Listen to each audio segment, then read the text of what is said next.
Assalamualaikum warahmatullahi wabarakatuh. Saya Christian Ariwijaya. Kali ini saya akan membuat tugas materi video pembelajaran untuk ujian akhir semester untuk mata kuliah Pasar dan Lembaga Keuangan yang diampu oleh dosen Bapak Joko Subaharyanto, SEEM CPOD. Kali ini kita akan membahas kasus tentang studi kasus sikap masyarakat, perusahaan asuransi, dan pemerintah, dalam hal ini OJK, dalam kasus gagal bayar perusahaan asuransi. Asuransi adalah pertanggungan atau perjanjian antara dua belah pihak, di mana pihak pertama berkewajiban membayar iuran atau kontribusi premi. Pihak yang lainnya memiliki kewajiban memberikan jaminan kepada pembayar iuran atau kontribusi atau premi apabila terjadi sesuatu yang menimpa pihak pertama atau barang miliknya sesuai dengan perjanjian yang dibuat.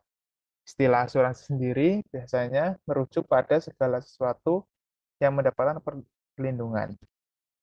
Singkatnya, perusahaan asuransi memberikan penggantian kepada nasabah jika terjadi hal yang tidak diinginkan. Sementara itu, nasabah sebagai tertanggung juga melaksanakan kewajibannya, yakni membayar iuran premi asuransi sesuai dengan perjanjian yang dilakukan sebelumnya. Nah, ini ada beberapa jenis-jenis asuransi yang ada di Indonesia. Asuransi menawarkan manfaat yang baik dalam meminimalisasi risiko akan ketidakpastian yang datang tanpa diduga. Dan karena sebagai suatu produk, maka asuransi memiliki beberapa jenis, antara lain asuransi kerugian, asuransi pendidikan, asuransi jiwa, asuransi kesehatan, asuransi kendaraan, asuransi bisnis, asuransi properti, dan reinsuransi atau reinsurance. Manfaat dan tujuan dari asuransi itu sendiri adalah saat seseorang menggunakan asuransi, tentunya ingin mendapatkan manfaat dari dan tujuan dari keikutsertaan mereka dalam memiliki polis asuransi. Adapun manfaat dan tujuan memiliki asuransi antara lain, satu, melindungi kehidupan dan aset. Yang kedua, memberikan perlindungan finansial dan keamanan jangka panjang. Yang ketiga, mengurangi dampak kerugian akibat kejadian yang tidak terduga. Selain memiliki banyak manfaat dari memiliki asuransi, namun kita juga tidak bisa terhindar dari resiko. Ya, resiko itu antara lain adalah gagal bayar pada perusahaan asuransi. Seperti beberapa kasus perusahaan asuransi yang gagal dalam membayar uang pertanggungjawabannya kepada para pemilik asuransi. Bahkan, dari beberapa kasus melibatkan perusahaan besar dan BUMN juga di sini. Karena itu, kita harus lebih berhati-hati dalam memiliki polis asuransi ini. Nah, kasus-kasus gagal bayar perusahaan asuransi di Indonesia. Kasus gagal bayar menjadi presiden buruk industri asuransi di Indonesia beberapa tahun ke belakang. Akibat gagal bayar ini, ribuan korban tidak bisa menerima dana polis asuransi secara utuh, padahal jumlahnya mencapai miliaran rupiah. Belum lagi, mereka harus terus mencari kepastian atas dana mereka yang dipercayakan telah ludes habis disalahgunakan oleh para oknum yang tidak bertanggung jawab. Banyak pemegang polis asuransi pun harus sabar menanti penyelesaian yang berlarut-larut dan masih tidak ada kejelasan.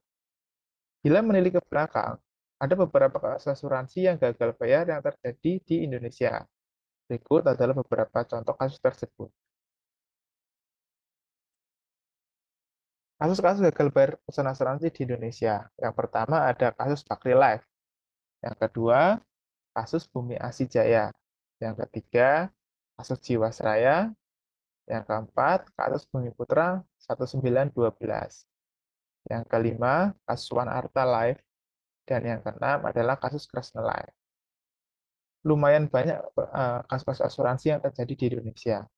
Dengan banyaknya kasus-kasus pada perusahaan asuransi, bahkan bukan hanya sekedar asuransi swasta, namun ada juga perusahaan asuransi plat merah yang gagal membayar dan mengelola asuransi ini. Kita sebagai masyarakat perlu perusahaan asuransi dan pemerintah melalui OJK harus memberikan sikap dalam kasus ini. Berikut beberapa sikap yang dapat dilakukan untuk eh, menyikapi kasus gagal bayar perusahaan asuransi di Indonesia. Yang pertama adalah sikap masyarakat.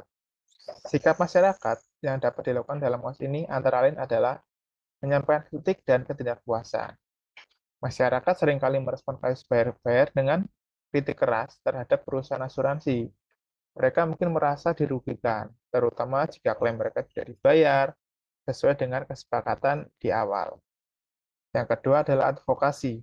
Beberapa kelompok masyarakat atau individu mungkin melakukan advokasi untuk eh, mengambil hak-hak pemegang polis asuransi. Misalnya dengan mengorganisir kampanye atau melaporkan masalah tersebut ke media. Yang ketiga adalah pengaduan. Pemegang polis asuransi atau nasabah yang merasa dirugikan bisa mengajukan pengaduan kepada pihak berwenang. Dalam hal ini, pemerintah diwakili oleh OJK atau mencari bantuan hukum untuk menuntut hak-hak mereka. Yang kedua adalah sikap perusahaan. Sikap perusahaan yang dalam hal ini adalah sebagai pelaku utama, antara lain bisa dilakukan dengan hal-hal sebagai berikut. Yang pertama adalah upaya dalam penyelesaian kasus. Perusahaan asuransi biasanya berusaha menyelesaikan kasus bayar dengan cara yang damai, seperti menawarkan penyelesaian secara komunikasi dan negosiasi. Yang kedua adalah perbaikan standar operasional prosedur. Setelah kasus bayar gagal, setelah kasus gagal bayar terjadi, perusahaan mungkin melakukan evaluasi dan memperbaiki terhadap prosedur dan kebijakan internal mereka untuk mencegah hal-hal serupa itu terjadi kembali di masa yang akan datang.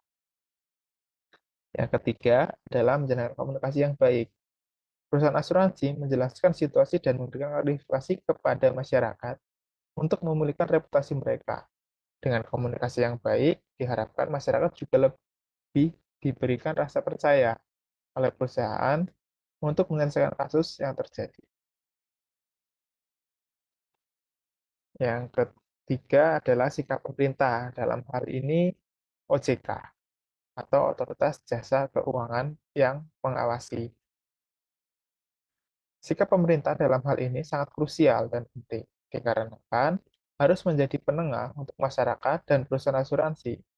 Adapun sikap pemerintah yang bisa diberikan antara lain, yang pertama adalah memberikan regulasi dan pengawasan. Pemerintah melalui OJK memiliki peran penting dalam mengatur dan mengawasi perusahaan asuransi di Indonesia. Mereka menetapkan peraturan yang harus dipatuhi oleh perusahaan dan memantau kepatuhan mereka terhadap peraturan tersebut. Yang kedua adalah penegak hukum. Pemerintah dapat melakukan tindakan tegas terhadap perusahaan asuransi yang melanggar peraturan, termasuk sanksi administratif, denda, atau bahkan pencabutan izin jika pelanggaran tersebut sangat serius. Dan sebagai negara hukum, bila pelanggaran masih terus terjadi, maka harus diharapkan dengan hukum yang berlaku di negeri ini. Yang ketiga adalah memberikan pengetahuan dan sosialisasi. Ini sangat penting. Pemerintah melalui OJK dapat memberikan sosialisasi dan edukasi kepada masyarakat mengenai hak dan kewajiban mereka sebagai pemegang polis, serta cara-cara untuk melaporkan keluhan bila terjadi hal-hal yang tidak diinginkan. Yang keempat adalah sebagai mediator. Pemerintah dapat berfungsi juga sebagai mediator dalam sengketa antara pemegang polis dan perusahaan asuransi, membantu menyelesaikan masalah secara adil dan transparan. Sebagai mediator, pemerintah juga diharapkan dapat memberikan solusi dan jalan keluar terbaik untuk kasus-kasus yang berkaitan dengan asuransi tersebut. Kesimpulannya adalah, kasus gagal bayar asuransi atau ketika perusahaan asuransi tidak memenuhi kewajibannya untuk membayar klaim yang sah, merupakan masalah serius yang dapat mempengaruhi banyak pihak. Sikap dan peran serta masyarakat, perusahaan asuransi, dan pemerintah, dalam hal ini Otoritas Jasa Keuangan atau OJK, tidak dapat dikesampingkan agar masalah dapat diselesaikan secara adil dan transparan. Secara keseluruhan, penanganan kasus gagal bayar asuransi melibatkan koordinasi masyarakat, perusahaan asuransi, dan pemerintah untuk memastikan bahwa hak-hak pemegang polis dilindungi dan masalah tersebut tidak terulang di masa yang akan datang. Terima kasih, demikian penjelasan saya. Wassalamualaikum warahmatullahi wabarakatuh.